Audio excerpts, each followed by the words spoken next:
God intended family life to be beautiful.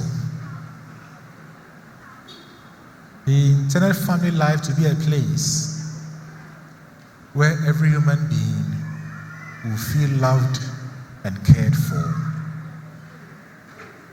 where every human being experiencing the bonds of charity and fraternity will fulfill their potential.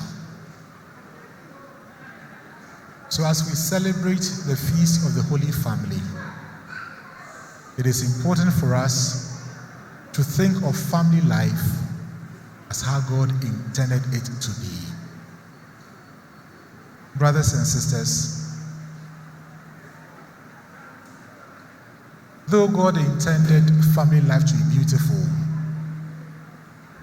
sometimes we know that the scars that we carry are scars inflicted on us by people we love in our families.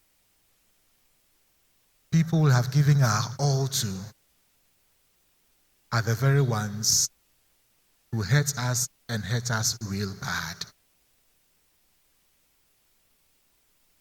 So on a day like this, I encourage each and every one of you to reflect deeply on how you exercise your roles and functions in your families.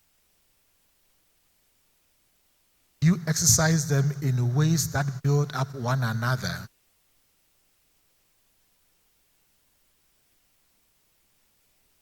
or you exercise them in ways that bring sadness and sorrow to those who love you.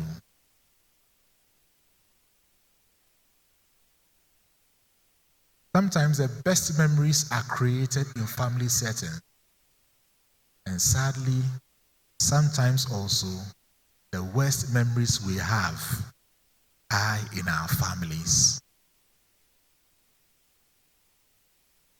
And that is why we pray today that through the intercession of Jesus, Mary, and Joseph, all our families will be places where love reigns. In the opening prayer of today, we prayed that, Lord, you have given us a shining example of the Holy Family. So help us to imitate them in practicing the virtues of family life and the bonds of charity. That was a prayer. Lord, you have given us a shining example of the Holy Family. Help us to imitate them in how they practice the virtues of family life. And what are those virtues? The gospel reading opens us up to some of the virtues that this Holy Family practiced. And the first one is the virtue of religion. So in the gospel reading, we are told that each year the parents of Jesus would go to Jerusalem for the feast of Passover. If you read Exodus, you would notice that every Jewish male was to make 3 trips to Jerusalem for the feast of Passover, for the feast of Pentecost, and the feast of Tabernacles. So Joseph, being a pious Jew and a righteous man, observed this practice and observed it well. So the virtue of religion was dear to him. And it's not surprising that he would take Jesus and Mary along, as was his custom. My dear men, my dear fathers, what is your own spirituality? If we say Joseph was leading the Holy Family, had a virtue of religion, he had his own spirituality and would carry the family along to the Passover. What is your own spirituality? as a father of the house, as a man in the home? And how do you carry along your family? Sometimes we do everything for them, send them to the best schools, enroll them in the best programs we can ever have or think of. But where we fail our children is that we don't lead them in the ways of the faith. It's like, oh, as for that, as they grow, they will make their decisions. But all the other ones, I must decide for them. Friends, when all is said and done, let your children say of you as a father that I learned the ways of faith because my father led the way. That should be the greatest testimony your children should give concerning you. If Jesus was in the temple, sitting with the leaders, asking them questions and answering their questions, it was because all this while in their home, Joseph was teaching him the law. So when he stepped out, he knew what religion was about. So again, I address all fathers, all men here. Let your spirituality lead your home. And in addition to all you do for your families, may they say of you that you were very religious and you were very spiritual. And don't leave the spirituality of your family to chance. Mary would go along with Joseph. My dear mothers, my dear women,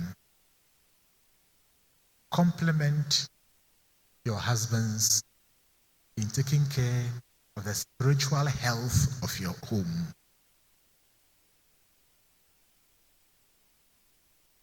And in homes where the spiritual health is good, family life thrives. And that is why we say the family that prays together stays together. And the family that stays together prays together. So one shining example of the Holy Family is that each and every one of us as members of our families should be devoted to family spirituality.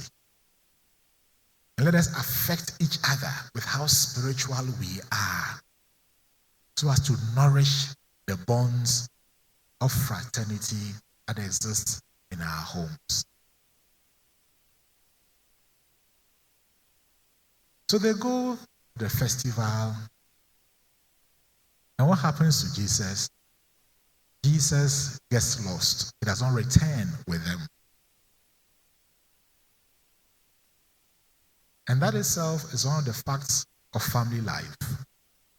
Sometimes, no matter how much you plan, no matter how much you anticipate things should go, they don't happen that way. Mary and Joseph never planned that Jesus should go and get lost. They were going and they would come back together. But what happened? Because usually when they are returning from the festival, the children and the mothers will lead the way, and the adults and the men will be behind. And sometimes children will go across to relatives and acquaintances. So if you don't see your child with you, you will think that, oh, he must be with the mother, or he must be with the father, or he must be with the acquaintances. But in the case of Jesus, he enjoyed Jerusalem so much that he stayed behind. So friends, when things don't go how we plan them, what should we do? Should we throw our hands in despair? You would notice that in the case of the Holy Family, they give us another shining example that yes, though they sorrowed at the loss of Jesus, they took action to go look for him. And for 3 days, they were searching for him. Among friends, among acquaintances, till they get to Jerusalem and find him in the temple. What are they teaching us? We don't see them doing the blame game here. Because sometimes when things go wrong in our families, we spend a lot of time arguing on why it went wrong. But we don't put in the same energy in trying to solve the problem. And sometimes we even go back into history to recall all the incidents that somebody did something wrong. But in so doing, we bruise and bruise and bruise love. That love no longer becomes attractive. But in the case of Joseph and Mary, even in their anxiety, they went looking for Jesus until they found him. My dear families, when things don't go as we plan them to be, let us set out to work with all our heart, looking for solutions.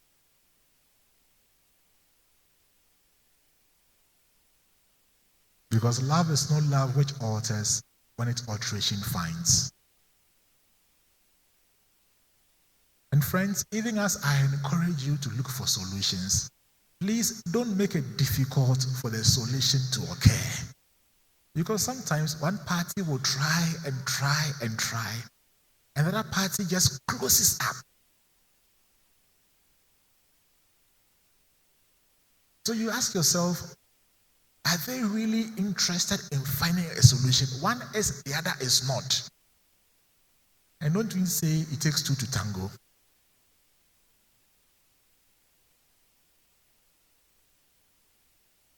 So don't make it difficult for a solution to be found in your home when there's a problem.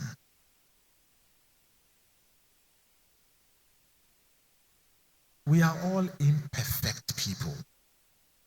But because grace and mercy abounds, if we open ourselves up, no matter what it is, we can find solutions.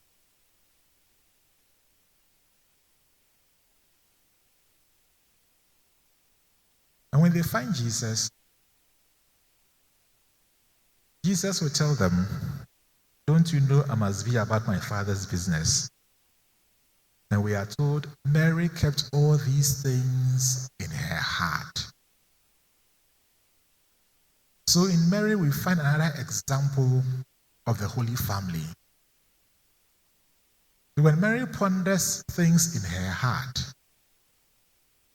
it doesn't mean that she offers them up in prayer. There are many things in family settings which we don't necessarily understand immediately. But it's only when we keep pondering over them in our heart that God shows us what we should do.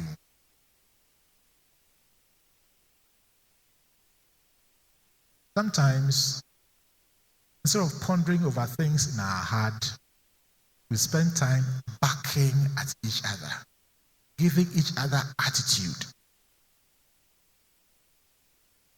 But if only we would ponder over things in our heart with the heart of Mary, we can become better at what we are doing. So as we are celebrating the feast of the Holy Family, there are three shining examples that we can learn from. The virtue of religion. How do I take my own spirituality seriously so as to affect every member of my household? How do I remain resilient in the face of crisis so that we can always look at solving the issues which happen? Because friends, you think of it this way. Let us take an example like a fertilizer, a manure. Who likes the smell? And we know what it's able to achieve. Sometimes it's only through those kinds of smells, those kinds of crises that we even grow as human beings. And that is why the exciting example the Holy Family is giving us is important. And develop the art of reflection, reflecting on things that happen in your home, in your heart, and offering them up to God in prayer. That insight will be given you.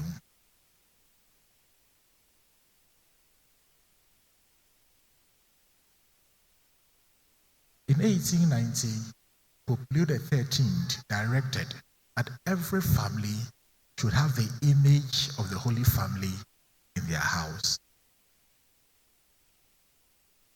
And the idea is that even as you look upon them, you remember your roles in the family setting and learn to imitate their shining examples. So I recommend that to you. If you have no image of the Holy Family in your home, get one, have it blessed, and keep it in your home. Let that encourage your family's spirituality. Brothers and sisters, so today, just reflect and ask yourself, what can I do better in my home? In the second reading, John tells us, if our hearts do not condemn us, is there something I'm doing in my family that my heart will condemn me? It's not because the other person has seen it or knows about it, but that when you are alone with your God and you are looking at how you are playing a role in your family, will your heart condemn you or your heart will applaud you?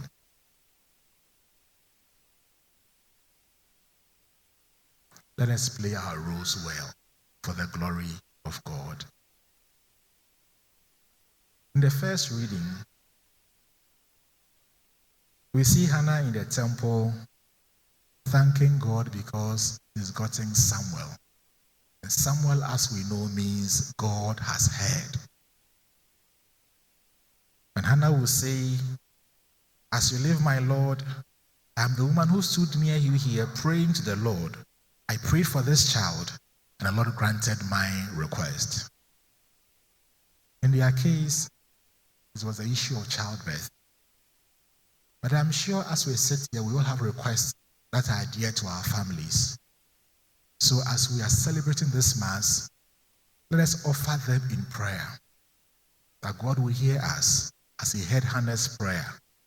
And we can also come back and say that on this day, on the Feast of the Holy Family, I ask you for this grace for my family, and Lord, in your graciousness, you granted it. So may God give us the grace to play all our roles well. Let me address my young ones. The gospel will end by saying that, and Jesus went down to Nazareth with his parents and was obedient to them. And was obedient to them. Here, Jesus was how many years old? 12 years. When did he leave home to begin his public ministry? He was 30. So he was obedient to them for how long? My dear young ones, sometimes when you become taller than your parents, obedience is not attractive to you anymore. You want to do your things your way, do them how you think and how you feel like, whether they like it or yes. But remember, what the adults see sitting, the young ones don't always see even when they are standing. So obedience is a virtue Jesus teaches us, and a shining example for everyone who is a child unto somebody. So pray for the grace to be humble, and the grace to be obedient. And may the Holy Family intercede for us all